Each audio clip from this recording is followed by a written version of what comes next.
one. Oh my goodness. Good morning, good afternoon, whatever it is for you. I hope you're having a fantastic day. My name is Zach Schaumler. This is Strong Opinion Sports. Today is Monday, September 3rd. It is 8:28 p.m. where I live in Pullman, Washington on the West Coast. And this episode is going to be really long. Look, I've got a lot to say today, and I've learned from the past, when I have something to say, just get it out. Don't wait till Wednesday. Get everything you can out now. We're going to talk a lot about college football. It's pretty self-explanatory. Opening week 1 of college football, but we also have a lot of NFL stories to talk about. I'm really excited. I want to start today with Nick Saban. So on Saturday, Alabama beat Louisville 51-14. And in the post-game interview immediately after the game, Nick Saban, Alabama's coach, was angry. He snapped at Maria Taylor. Maria Taylor is a journalist, and she asked him a question about the quarterbacks. He did not like that. And I want to first comment on this. Nick Saban does not need to apologize to anybody when he snaps at them. He's Nick Saban. He can do whatever he wants. But also, there was a reason why Nick Saban reacted the way he did. Nick Saban was setting a boundary. I know he apologized. I don't think he needed to. Nick Saban doesn't want to talk about the quarterback situation. He's setting a boundary. I don't want to talk about this. He should be able to say whatever he wants. He's got 6 national championships. I like what Nick Saban did. I think it's okay for him to treat the media however he wants. He can get away with it. It's who he is. I don't think you need to yell at someone. I'm not saying that's the way to go, but it's Nick Saban. Again, he can do whatever he wants. But after he snapped at Maria Taylor, there was another thing that I really loved. This is the key to what Nick Saban said. Nick Saban said, when we executed and did what we were supposed to, we played really well. So Nick Saban said, we played well when we did our jobs. But next, he was highly critical of his team. Nick Saban said this: we had way too many penalties in the game. We shot ourselves in the foot a bunch, made a lot of errors on defense. We've got a lot of work to do. Basically, he was not satisfied with the way that they beat Louisville. It's interesting, man. Nick Saban won a game 51-14, and he was angry afterwards.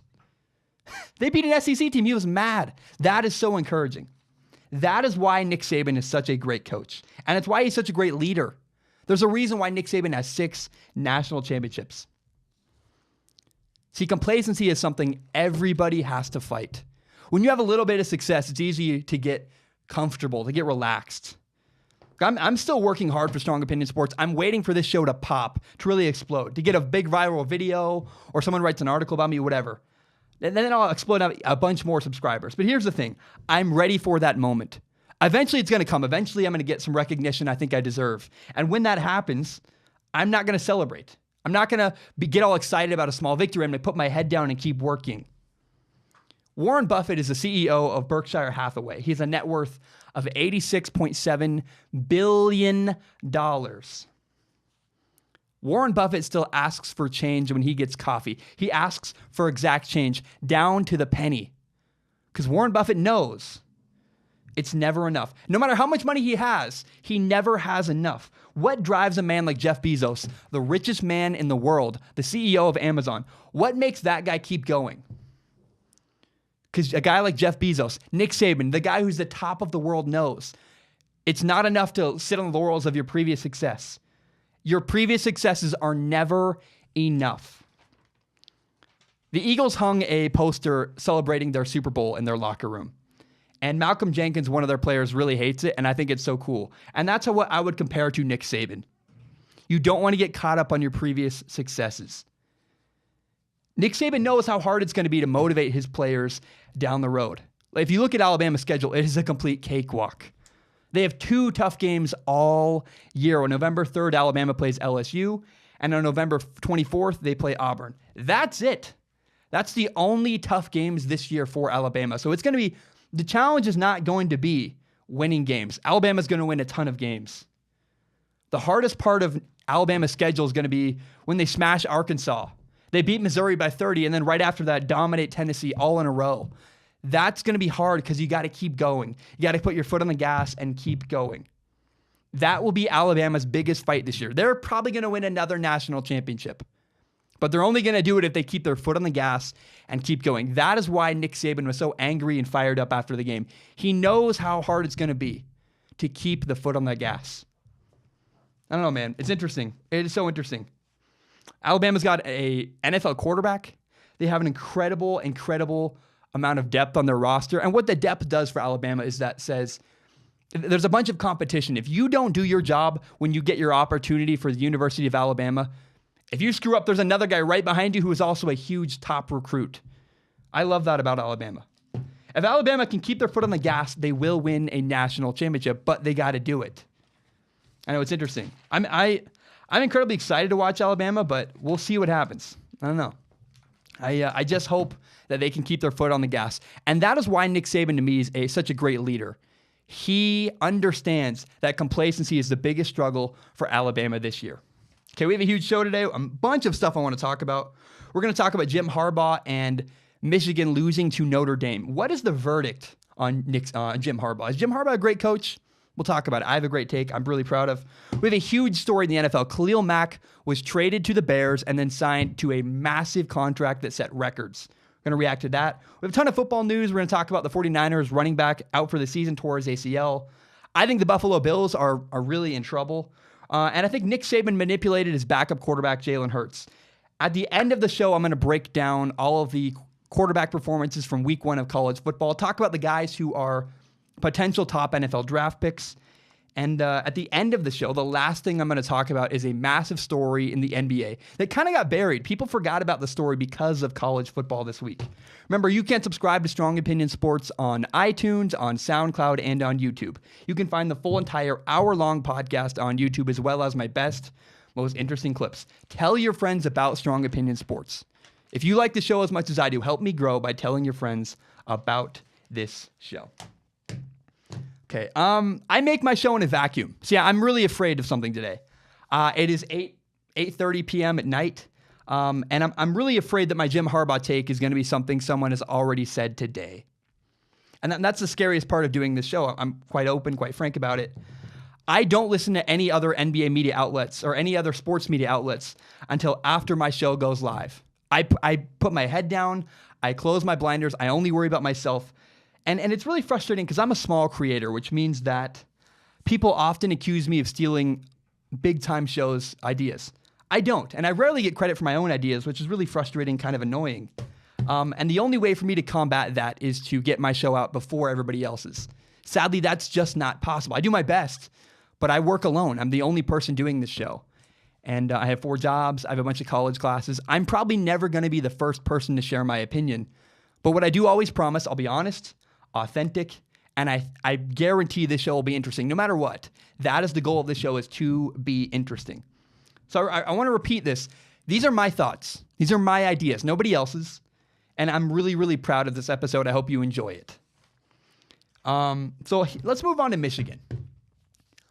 On Saturday, Michigan lost to Notre Dame 17-24. And despite the score, I know the score kind of makes it sound like it was a close game. Notre Dame dominated Michigan. Michigan came out and did not look ready to play. I watched the Notre Dame receivers were catching every single pass thrown their way. The Notre Dame's defensive line dominated. It's interesting. Michigan only ran for 58 yards. That's not good. And Michigan's offense didn't score a touchdown until there was 2 minutes and 18 seconds left in the game. And Michigan's only touchdown in the first half, ironically, came off of a kickoff. Michigan did not look good. Michigan got steamrolled by Notre Dame. And it's Jim Harbaugh's fault. Jim Harbaugh is the reason why Michigan got beat so badly by Notre Dame.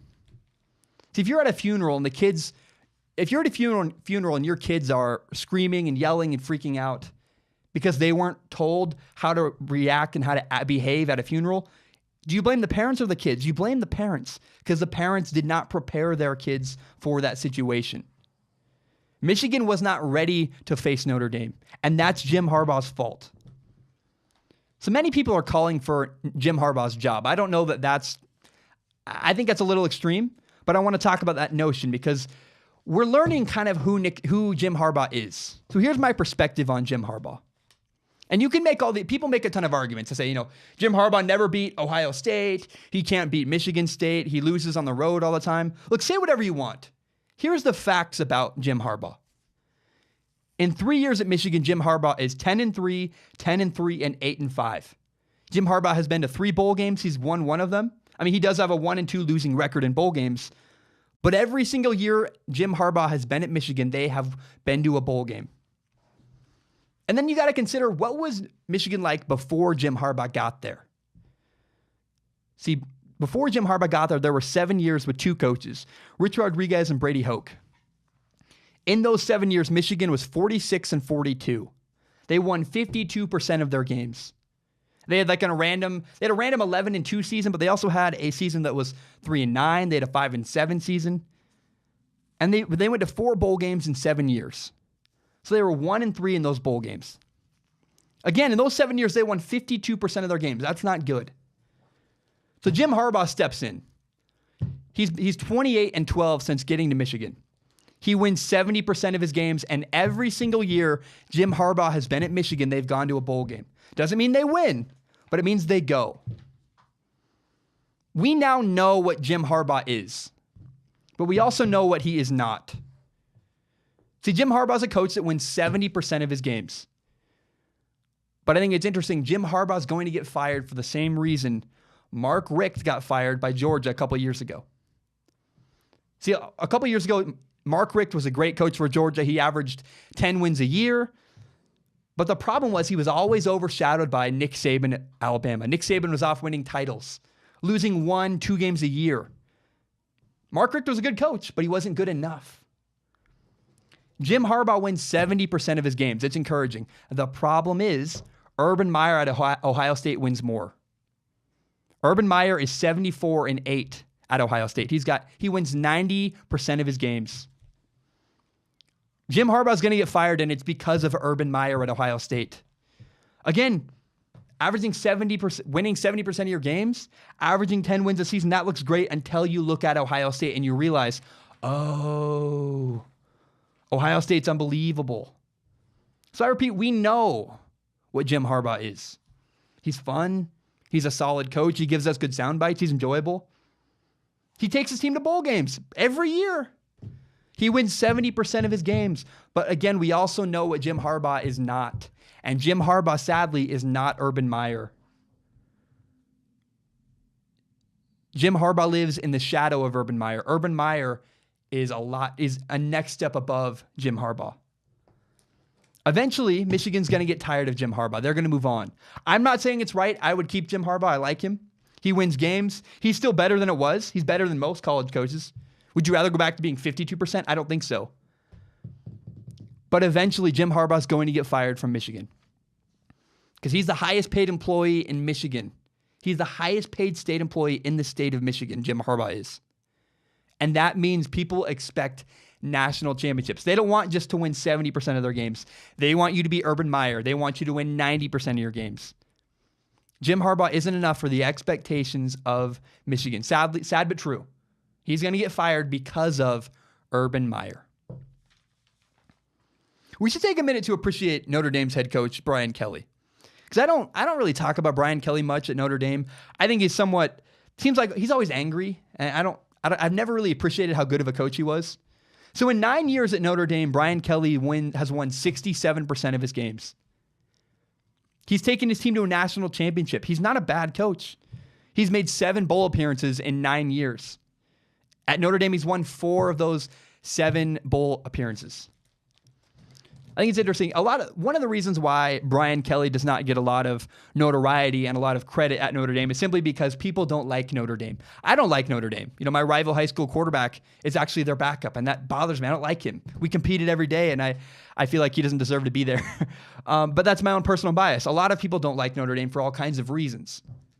Another reason why we don't really credit Brian Kelly as much is because he doesn't win as much as coaches like Urban Meyer or Nick Saban. But 67% of your games, that's almost 70%. He's no slouch. He does well at Notre Dame. And I'm really happy that Notre Dame is stuck with Brian Kelly all these years. Say what you want. Every single year, Notre Dame plays a tough schedule. Notre Dame plays a tough schedule. They play USC, Stanford, this year Michigan. If you look at their schedule historically, they're always playing Big Ten top 25 teams. They don't have a conference. It's really interesting to me.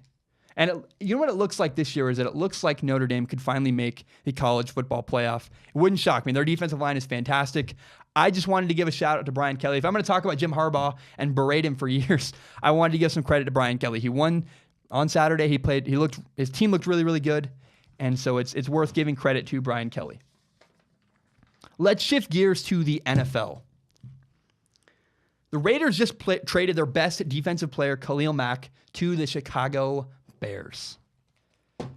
Khalil Mack has been, in four NFL seasons, Khalil Mack has been a Pro Bowler 3 times. He was once in 2016 the Defensive Player of the Year. Look, Khalil Mack is a great defensive end, and I want to break down this trade and tell you why I think both sides won the trade. The Raiders benefited from the trade, and so did the Bears, quite obviously. So in this trade, the Raiders got 2 first-round draft picks. They got the 2019 draft pick from the Bears, and they also got their 2020 first-round draft pick. The Raiders also received their 2019 6th-round pick. Meanwhile, so the Raiders got 2 first-round draft picks and a 6th-round pick. In the trade, the Bears received Khalil Mack, fantastic defensive end, and they got the Raiders' 2020 2nd-round pick, plus another conditional 2020 pick, a 5th-round conditional pick, depending on how well Khalil Mack does. Again, I like this trade for everybody. I like this trade for the Raiders. I like this trade for the Bears. Many people mocked the trade. A lot of people online were freaking out. Why would the Raiders do this? This is terrible, horrible trade, bad idea. I don't know. I disagree. I've been pretty consistent on this. I think Khalil Mack was asking for too much money. And John Gruden agreed. The Raiders head coach John Gruden agreed with me. He said the price was just too high. Remember, Khalil Mack was holding out from the Raiders. He wanted a new contract. The Raiders refused. Said, we're not going to give you more money. We'd rather just trade you away to the Bears. Now it's the Bears' issue, and the Bears immediately signed Khalil Mack to a massive deal. They signed him to the largest contract for a defensive player in NFL history. It's kind of funny. Aaron Donald had that title for one day. One day, Khalil Mack said, nope, now it's mine. So Khalil Mack's contract extension is 6 years, worth $141 million, $90 million guaranteed, and $23.5 million a year. I've said this all along. That never made sense for the Raiders to pay that much for Khalil Mack. I'm glad they didn't. Khalil Mack now accounts for 13% of the Bears' salary cap. He's a defensive end. That's too much. He's not a quarterback. I would not give a defensive end that much money. I mean, look at the Broncos last year. The 2017 Broncos had Von Miller, one of the best defensive ends in all of football. They went 5-11. Because no matter how good your defensive end is, if you don't have an impact quarterback, if you don't have Aaron Rodgers, even Kirk Cousins, you're not going to win games. I've said this over and over and over again. I encourage you to go back to previous podcasts. J.J. Watt was the best defensive lineman in the NFL for years. In those years, there was a year he won Defensive Player of the Year, and his team went 2-14. His coach got fired. J.J. Watt's teams repeatedly have gone 9-7. A defensive lineman does not have as great of an impact on wins as a quarterback or a wide receiver. It's just the truth. It's the honest truth. I would not pay a defensive lineman over $20 million. They just don't have enough of an impact on a game. So I don't really like the fact that the Bears gave $23.5 million to Khalil Mack. However, I don't blame them. So first, I'm glad the Raiders shipped off Khalil Mack. I'm glad they got him off to the NFC North. It's great. The Raiders will never have to play Khalil Mack. And they got 2 first-round picks. So 4 first-round picks for the Raiders in the next 2 years is going to have more of an impact on their roster and on their ability to win games than Khalil Mack would have had. The Raiders did the right thing by trading away Khalil Mack. But I think the Bears, while I would not have given as much money to Khalil Mack as they did, it makes more sense for the Bears to give Khalil Mack $23.5 million than it would have for the Raiders. Here's why. The Bears already have a good defense. The Bears had a good defense before Khalil Mack. Now their defense just got a little bit better. They have a good secondary. Khalil Mack needs help. You're not going to have as much of an impact from a player like Khalil Mack if you don't have a great defense. But because the Bears have a lot of good defensive players around Khalil Mack, he'll have more of an impact there. Again, Khalil Mack is going to be more of an impact on the Bears because they have already a good defense. They have good players around Khalil Mack. That's why it makes sense for the Bears. Think about this. The Bears had a great defense last year. Now consider all of the ways that they've improved. Last year in 2017, the Bears were 30th in offense. 30th. They had a horrible quarterback. Now they have a new offense. They have a new head coach, Matt Nagy. They have a new offensive coordinator, Mark Helfrich. What that's going to do is having a better offense will help benefit the defense. Time of possession, they'll score more points to help them win games. It's going to be good. I expect the offense for the Bears to improve, and that helps the defense. The other thing is, obviously, the Bears added Khalil Mack. The Bears' defense is significantly better today than it was this time last year because they added Khalil Mack and because they improved their offense. So that's why I think the Khalil Mack trade was good for both sides. I'm glad the Raiders avoided overpaying a good player, a player that would not have impacted them as much as having 4 draft picks the next 2 years. If the Raiders can get 4 potential starters in the next 2 years from the NFL draft, that is a much better deal for them than having Khalil Mack. But the Bears benefited from this trade because they already have a good defense. They can insert Khalil Mack, and they're going to get better. They have players around him that will help Khalil Mack improve. I still think the Bears gave Khalil Mack $7 or $8 million more than I would have. I would not pay up any defensive player $23.5 million. That's simply too much. But hey, they got a really great defensive end, and they're going to now terrorize Aaron Rodgers. And that's, again, you know who noticed the Khalil Mack trade the most? Aaron Rodgers. Aaron Rodgers was not excited when he found out, the Bears just got a top 3 defensive end in the entire NFL. Remember last year, Aaron Rodgers got hurt against the Vikings. And now he has to play against Khalil Mack 2 times a year. I'm nervous for Aaron Rodgers. I don't feel good about it. He fractured his collarbone in 2013 and again last year in 2017. Aaron Rodgers is 34 years old, which I know that's the NFL's new 28 years old, but it's not good. It's going to be a tough next couple of years for Aaron Rodgers. He's going to have to play the Vikings defense, who's incredibly good. The Bears defense is going to be really good. They have Khalil Mack. The Detroit Lions have Ziggy Ansah. Look, it's not going to be pretty for Aaron Rodgers. I'm concerned. I'm wondering if he's going to have any impact and get injured in the next couple of years. I really would be concerned. He's going to get hit a lot playing in that NFC North division. That's 6 games against great pass rushers. That is a major, major concern if you are Aaron Rodgers. Oh, I'm going to take a short break. When I return, we're going to talk about the ways that Nick Saban manipulated his quarterback, Jalen Hertz, his backup quarterback, Jalen Hertz. I'm going to tell you why the Bills need a veteran quarterback immediately, and there's a ton of other football stuff coming up. Later in the show, what I'm going to do is break down the quarterback performances from week 1 of college football. I'm only going to really talk about the guys that are potential NFL draft picks. And at the end of the show, remember, there's a massive NBA story that everybody missed. Everybody got so caught up in college football, they did not see this massive NBA story. Remember, you can subscribe to Strong Opinion Sports on iTunes, on SoundCloud, and on YouTube. You can find the full entire hour-long podcast on YouTube, as well as my best, most interesting clips. If you like Strong Opinion Sports, help me grow by telling your friends about this show. My name is Zach Schaumler. I will be right back. All right, we are back. I want to talk a little bit more about the Alabama quarterback situation, and I want to talk about Nick Saban. So Alabama's head coach, Nick Saban, waited until the last minute, till the very beginning of the Alabama-Louisville game to reveal who Alabama's starting quarterback was. And it's really interesting because it was so obvious. Tua Tagovailoa is significantly better than Jalen Hertz. Tua is a much, much better quarterback than the backup Jalen Hertz. And against Louisville, Tua was 12 for 16, 227 yards, 2 touchdowns passing. He ran for a touchdown. Look, he's only a sophomore, but he looks like Russell Wilson. He looks like a fantastic, fantastic NFL quarterback. Now, Jalen Hertz, the backup quarterback, did play a little bit against Louisville. He was 5 for 9 at 70 yards, no touchdowns, no interceptions. He was incredibly average. I think it's interesting. The most notable play for Jalen Hertz was one that he didn't make. Jalen Hertz missed a guy wide open over the middle. He could have had a touchdown if he'd only seen the guy. He missed him. And instead, Jalen Hertz ran for like a 3-4 yard gain. That's Jalen Hertz in a nutshell. Jalen Hertz is a solid backup. He makes positive plays, but he also doesn't make the big plays that the starting quarterback, Tua Tagovailoa, makes. I think it's just so obvious. Tua is a better quarterback. Tua is so much a better quarterback.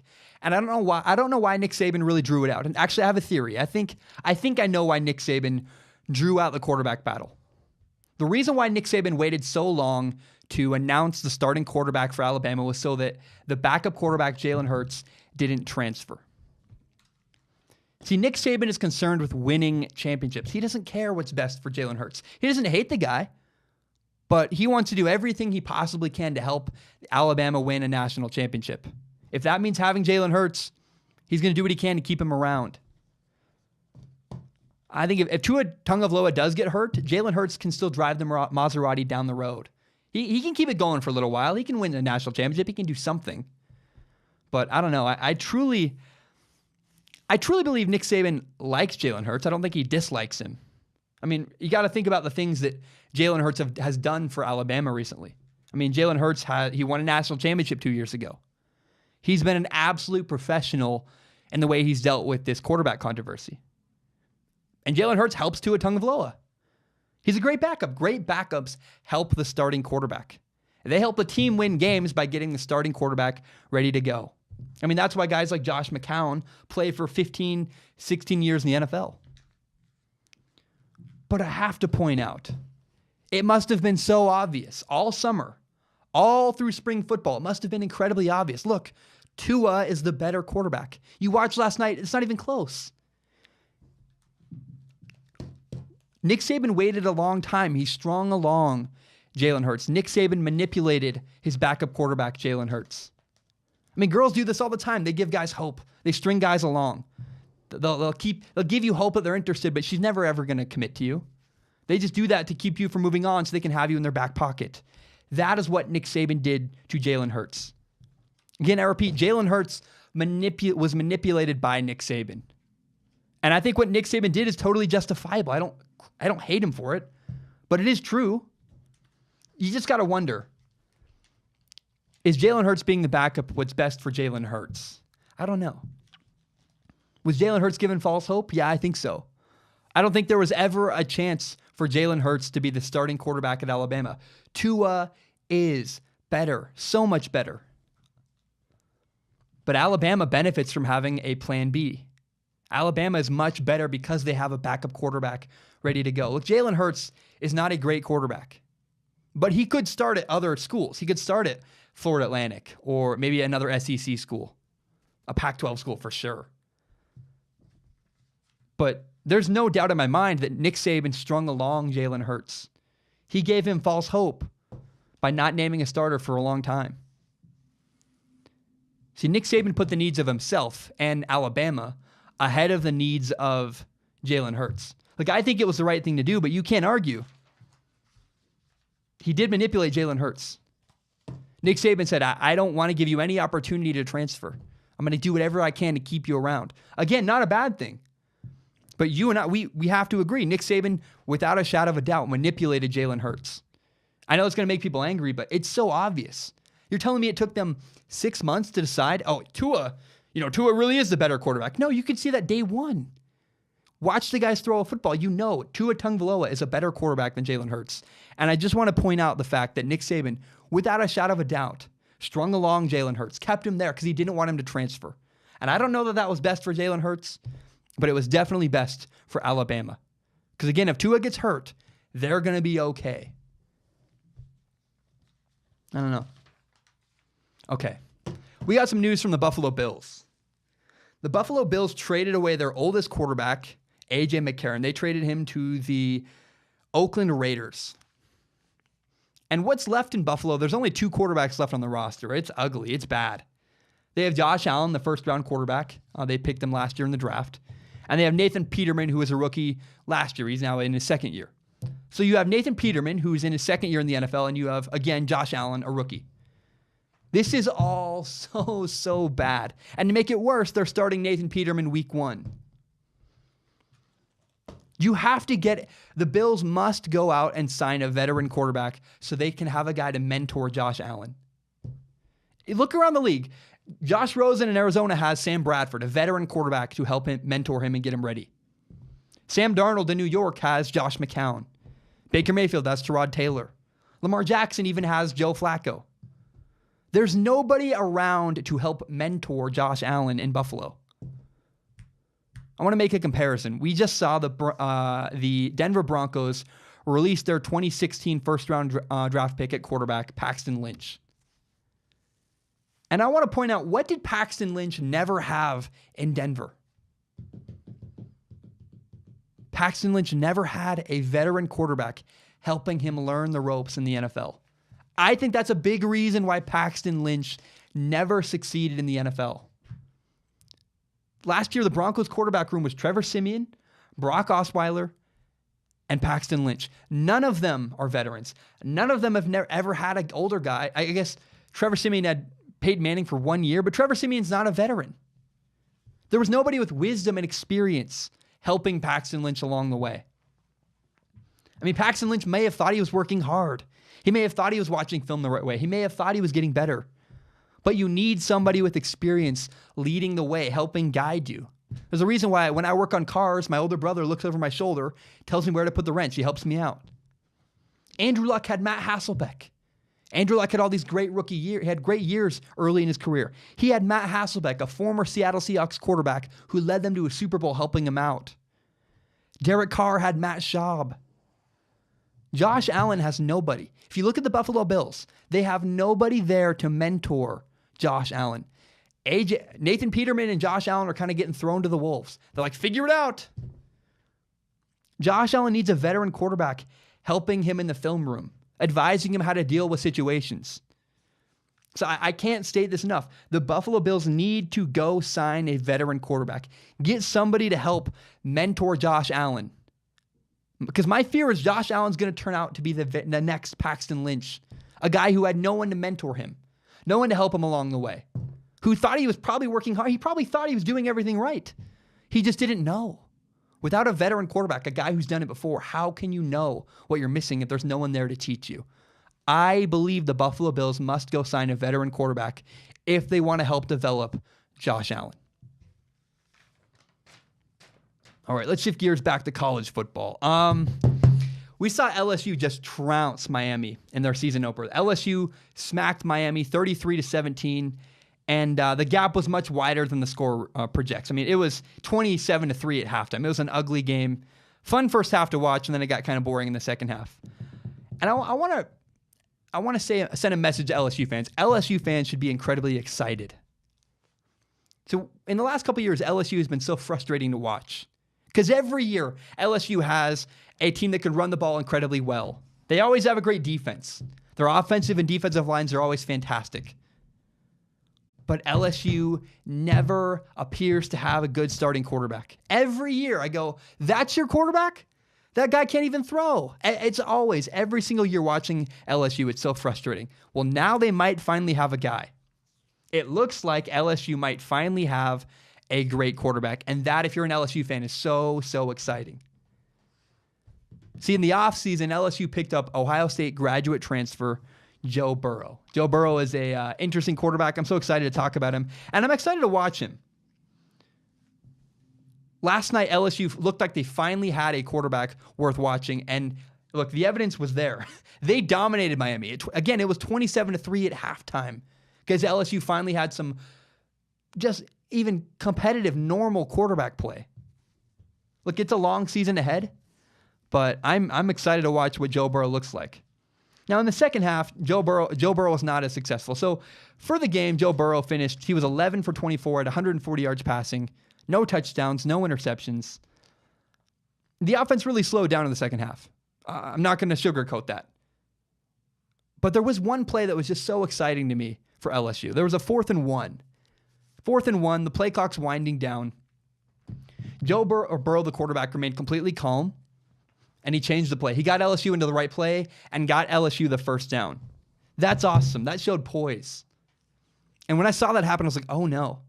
LSU might have a great quarterback. I was really excited. Look, again, LSU got conservative in the second half. I'm not going to sugarcoat it. Again, it wasn't great. And in the post-game interview, Joe Burrow looked a little bit, I think, oversatisfied. I wish he would have said, yeah, I got to play better in the second half, something. So my fear is I hope that Joe Burrow doesn't get complacent. But man, the first half for LSU was so, so encouraging. I just hope he keeps working. But I'll say this, man, Joe Burrow got on my radar. I wasn't going to pay any attention to Joe Burrow until I watched the LSU Miami game. I was like, wow, if LSU has a great quarterback, they could be terrifying. There's one part of Joe Burrow's story that's incredibly relatable to me. Is that he graduated already. He spends up 1 hour a night on college. He's a graduate student taking online classes. He said, I'm not here for school. I'm here for football. Joe Burrow's building his career, and that's how I feel about this show right now. I think it's so awesome. Now, the other exciting thing about Joe Burrow is that he has 2 years of eligibility left. So I'm so excited for LSU fans.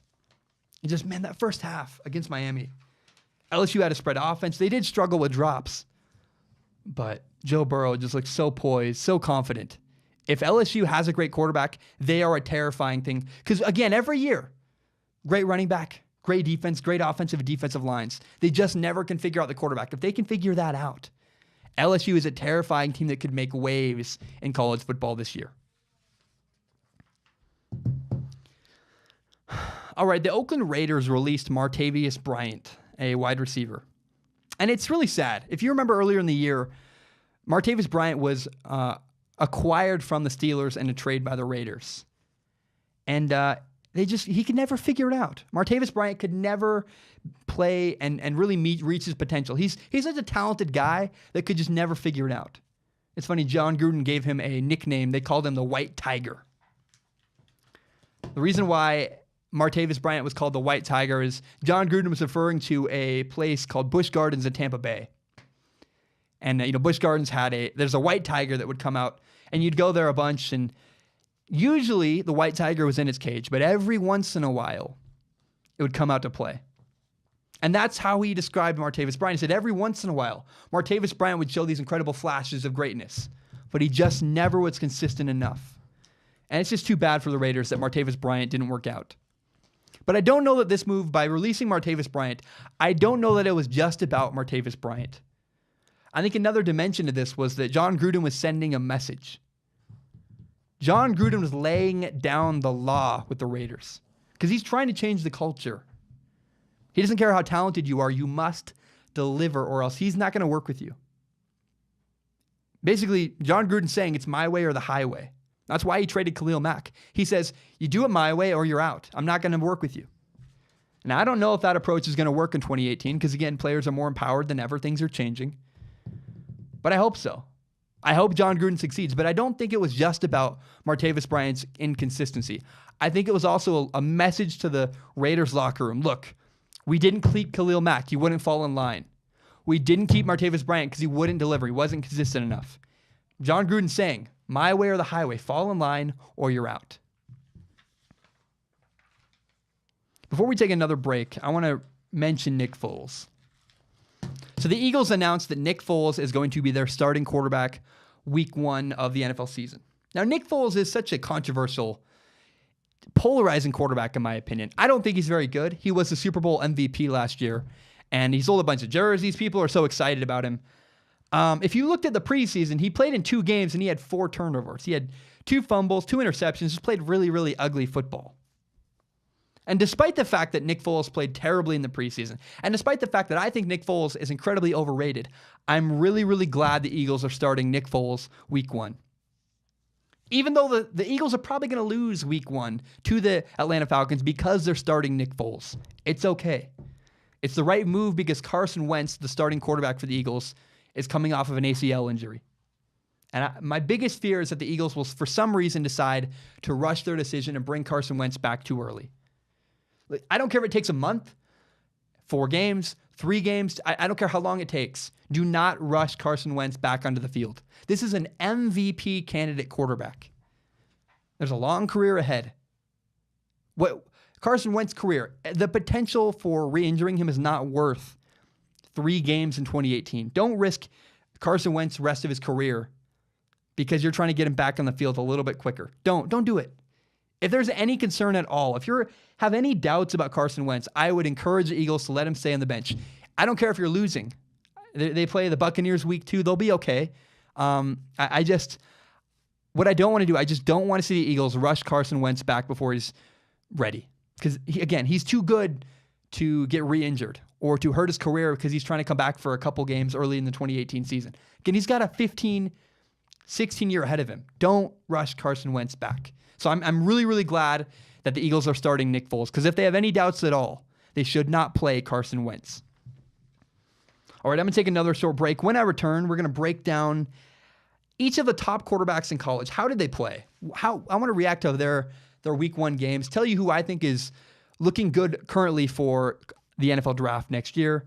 We're going to talk about Davis Webb was cut by the Giants. I'm going to share my thoughts on the 49ers running back tearing his ACL. He's out for the year. And then we're going to talk about this NBA story that nobody seemed to notice. Because again, everyone's we got so caught up on college football this weekend. A big NBA story happened and nobody noticed it happen. Remember, my name is Zach Schalmer. You can subscribe to Strong Opinion Sports on iTunes, on SoundCloud, and on YouTube. You can find the full entire hour-long podcast on YouTube, as well as my best, most interesting clips. If you like Strong Opinion Sports, help me grow by telling your friends about the show. My name is Zach Schalmer. I will be right back. God dang it, you know what I hate is recording this late at night, because I feel like everybody around me is just listening to me. It makes me so uncomfortable. I don't know anybody around me, and I feel like they're all listening to my show, and it just makes me feel so weird. I normally record about 1 p.m. During the day, and so doing a show this late at night, I do not enjoy it at all. So college football has officially begun, and what that means is that the process of scouting quarterbacks for the NFL draft has also begun. So I've been tracking 11 quarterbacks through this college football season. I'm really excited to watch a couple guys. I want to see how people develop into NFL quarterbacks. And so this week I want to share my thoughts on Will Grier, Jairus Stidham, Jake Browning, Justin Herbert, Drew Locke from Missouri, JT Daniels, Tua Tagovailoa, and a few other quarterbacks. And I'm just going to break them down, share my thoughts, just my honest reaction. Do they look good? Do they look bad? Do they look like NFL quarterbacks? Why or why not? So I want to start with a guy who completely surprised me and came out of nowhere. I want to talk about Steven Montez, the junior quarterback out of the University of Colorado.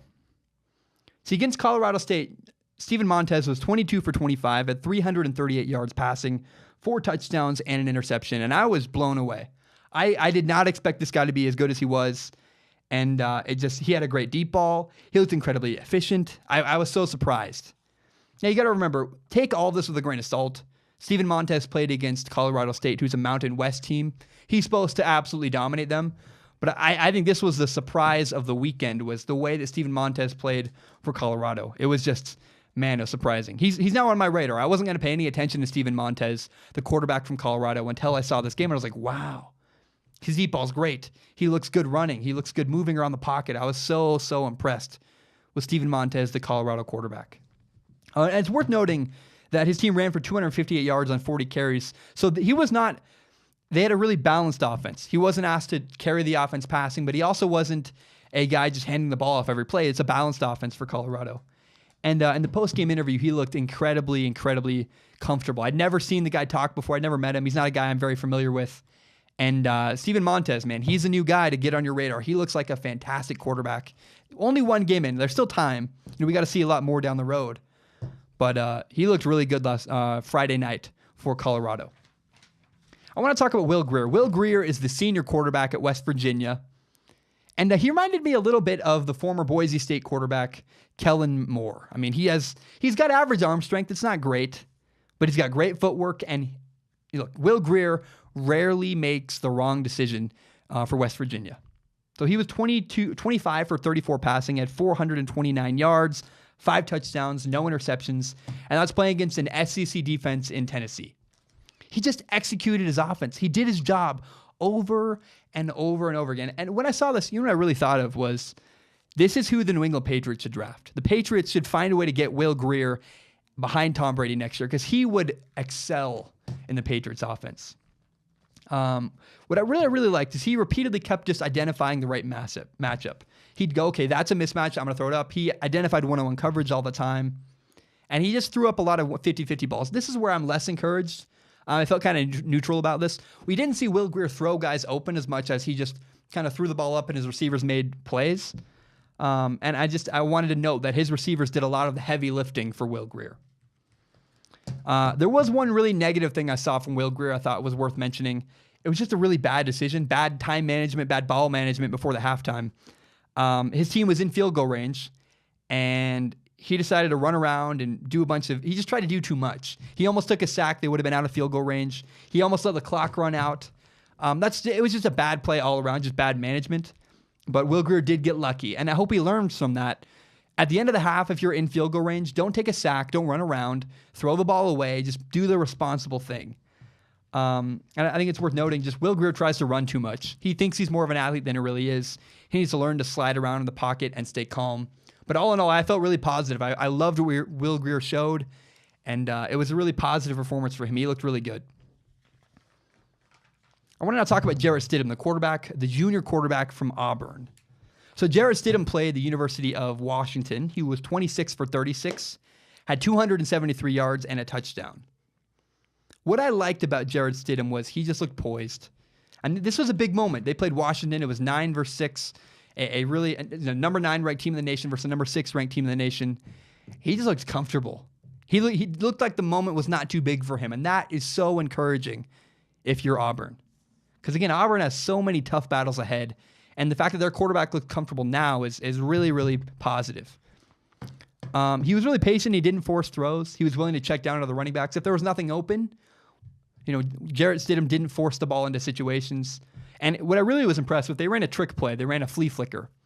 And normally quarterbacks get it, and they throw it. They're like, I'm throwing it no matter what, because that's how the play is designed. Jairus Stidham didn't force it in. It wasn't open. It wasn't there. And he went and ran. He got positive yards and got a first down anyways. That is so huge, is the restraint that Jairus Stidham showed, not forcing the ball into bad situations. He had this really great pass on the first drive. He threw this NFL-level fade pattern that I just was so impressed with. Now, there was a negative that I saw from Jairus Stidham. He just had a lot of cheap completions. He's not running an NFL offense. He's running a lot of bubble screens and little short, dinky passes. But he does handle pressure really well, and that's encouraging. You watch the way Jairus Stidham deals with pressure in his face. He slides around. He moves around very comfortably, kind of like Jimmy Garoppolo does, actually. So I was very encouraged watching Jairus Stidham. Let's now talk about Tua Tagovailoa, the quarterback from Alabama, the sophomore quarterback. This guy's Russell Wilson. Tua Tagovailoa is fantastic. He's so fascinating and fun to watch. I don't know. I'm excited for Alabama because they finally have an NFL-level starting quarterback. Every year it's like, Jake Coker, Jalen Hertz is an NFL quarterback.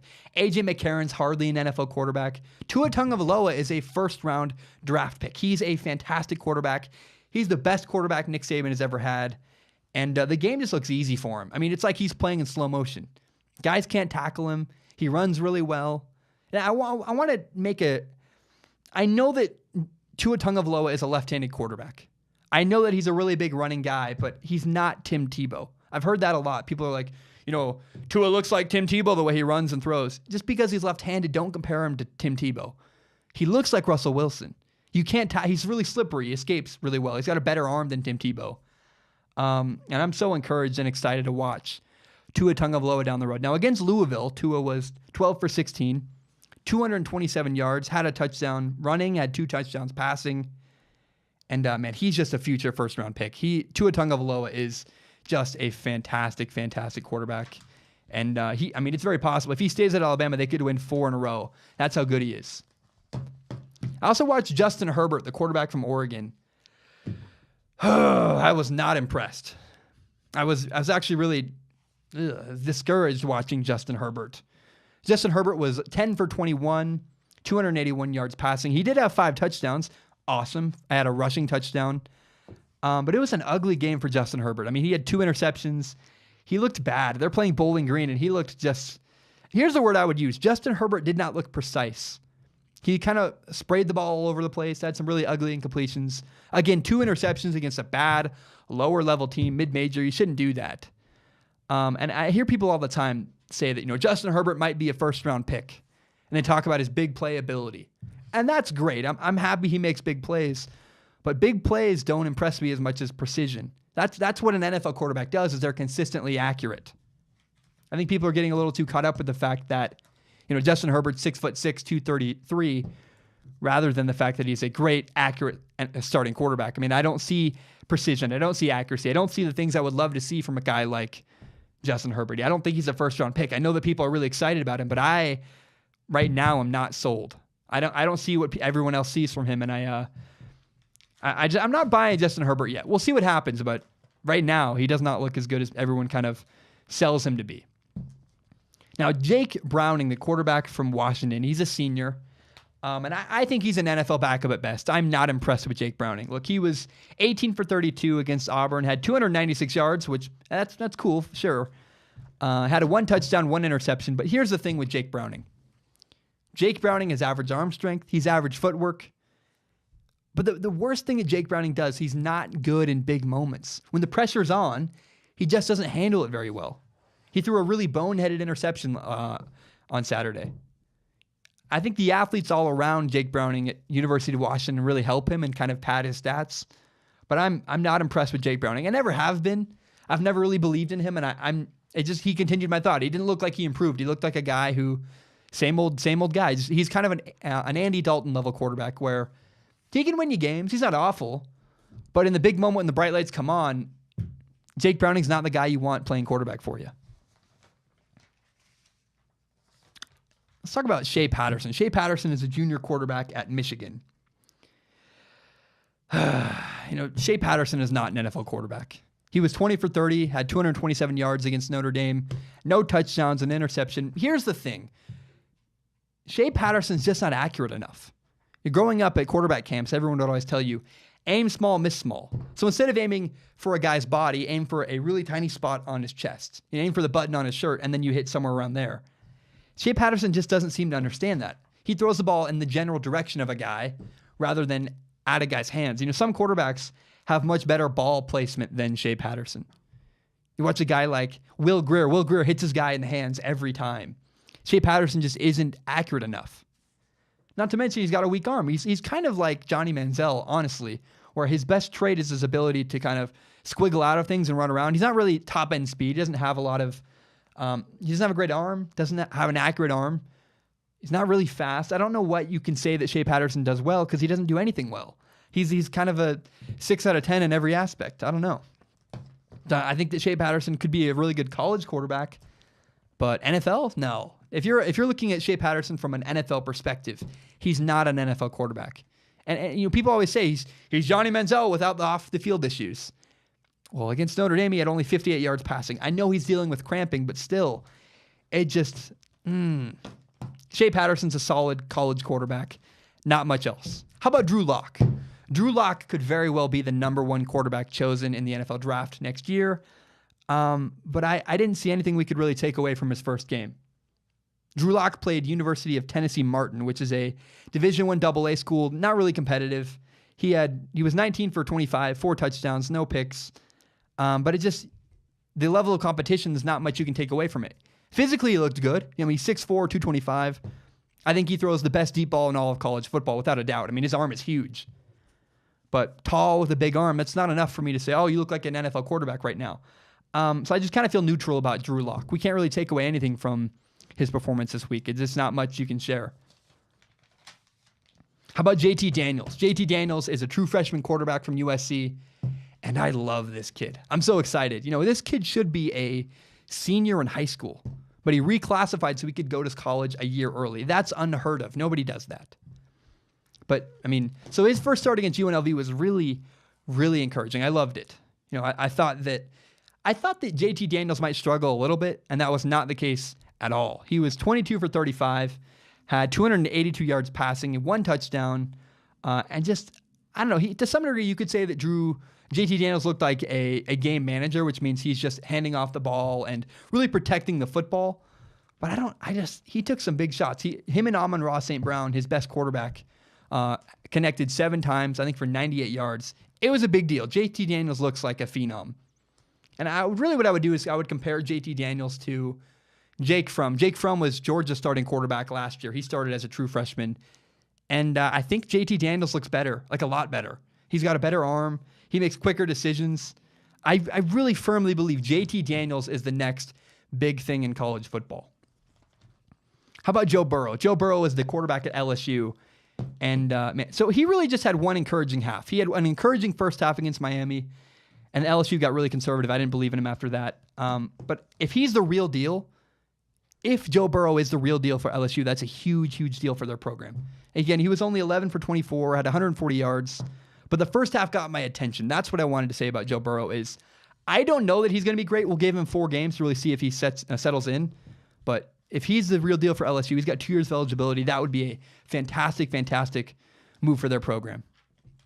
Now, there's 2 guys I was really disappointed in. I was so excited to watch Arizona's quarterback Khalil Tate against BYU, and he just was a massive, massive disappointment. I thought the new head coach at Arizona, Kevin Sublin, would help Khalil Tate a little more. It just wasn't the case. I thought he was a potential Heisman candidate, and he just looked meh. I mean, here's the thing. Khalil Tate's strength is running. He only had 14 yards rushing. He only ran 8 times, had a touchdown, but 14 yards? He was 17 for 34 passing with 197 yards and a touchdown. Khalil Tate was just disappointing. I don't know that I'm going to track him anymore. I thought he might be a potential Heisman candidate, but he struggled against BYU, and that's really, really discouraging.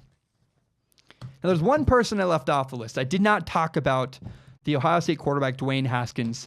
I don't think he's an NFL quarterback. He's a solid college quarterback. That's about it. He doesn't throw at an NFL level. And if you look at Urban Meyer's quarterbacks over the years, there's only been one that was a good NFL quarterback, and that is Alex Smith. But the rest of the guys, you have Tim Tebow, Cardell Jones, who just got cut, Braxton Miller, who got cut, JT Barrett just got cut in the NFL. A bunch of guys that have never really been successful in the NFL. Only one ever, Alex Smith, his first quarterback, has been successful in the NFL. So I don't believe in Dwayne Haskins. He's not really worth paying attention to because he's not really an NFL quarterback. So to recap, the West Virginia quarterback, Will Grier, had a really positive performance this week. Auburn's quarterback, Jairus Stidham, had a positive performance. Jake Browning, University of Washington's quarterback, had a negative performance. Justin Herbert, Oregon's quarterback, had a negative performance. Drew Locke, Missouri's quarterback, is just neutral. He played at Division I AA school. Not a lot you can take away there. He's supposed to dominate. Shea Patterson, Michigan's quarterback, had a negative first start. It didn't look good. I'm going to give Joe Burrow a first half positive, second half neutral. LSU got really conservative. I don't want to put that all on Joe Burrow, but his first half looked unbelievable. Khalil Tate, Arizona's quarterback, had a negative performance. Alabama's quarterback, Tua Tagovailoa, had a positive performance. JT Daniels, I'm going to give a positive score, and Colorado's quarterback, Steven Montez, was the breakout of the week. I did not expect him to do well, and he had an incredibly positive performance for the University of Colorado. All right, let's shift gears. We have 3 stories left I want to talk about, and then I am going to bed. It is late. It's 9:30. I've been recording, so I'm so sorry. The guys next door, I apologize, man. I feel like it's so loud. I hate this. Davis Webb was cut by the New York Giants. Davis Webb is the 2017 third round pick at quarterback the Giants selected last year. I was so critical when the Giants passed on Sam Darnold. I've been harping on that over and over and over again. And I said, look, Davis Webb isn't the guy. Kyle Lauletta isn't the guy. And I kept getting Giants fans retaliating. I'd say, if I said Kyle Lauletta wasn't the guy, they'd move the finish line again and say, well, we know that Eli Manning sucks. We know that Kyle Lauletta sucks. But people kept telling me Davis Webb is the guy. Clearly, Davis Webb didn't work out with the Giants. So I don't know what you're left with. If you're a Giants fan, you should be concerned because they don't have a future plan. They have Kyle Lauletta, who maybe is the guy. He didn't really look good in the preseason. Alex Tanney is like a trick shot quarterback on their roster as well. They kept him interesting. But clearly the Giants, I guess, have faith in Eli Manning. I don't know. I just, when I watched that Davis Webb was cut by the Giants, it just compounded the belief to me that they should have drafted Sam Darnold. I don't know how, if you're a Giants fan, you don't believe that the Giants should have drafted Sam Darnold. Sam Darnold so clearly is a great quarterback. He's going to be a great NFL quarterback.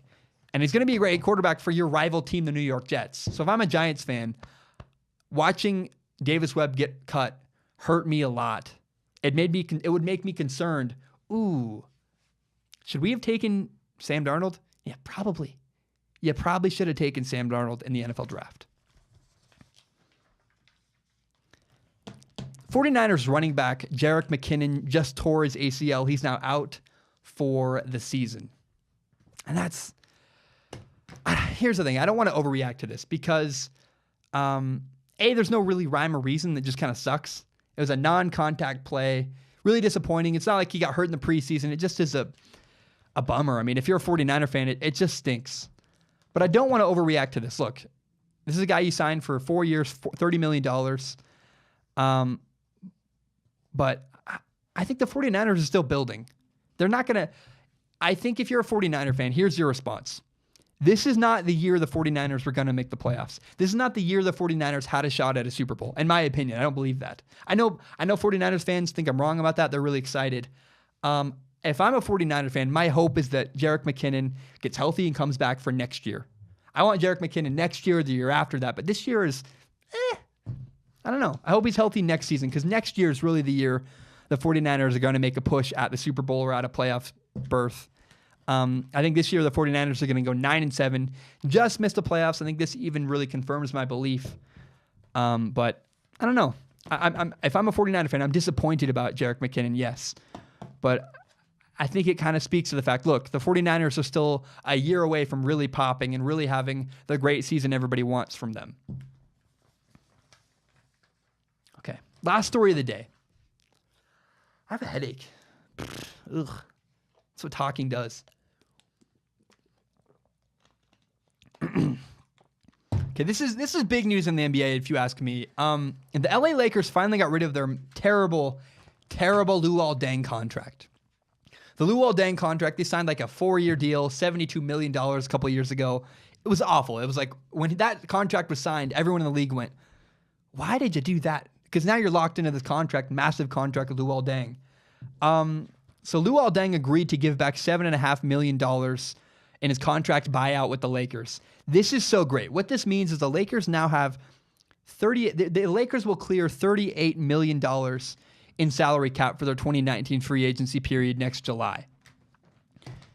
What this means is the Lakers can now give a max contract to a guy like Kawhi Leonard, Kevin Durant, Klay Thompson, even Jimmy Butler.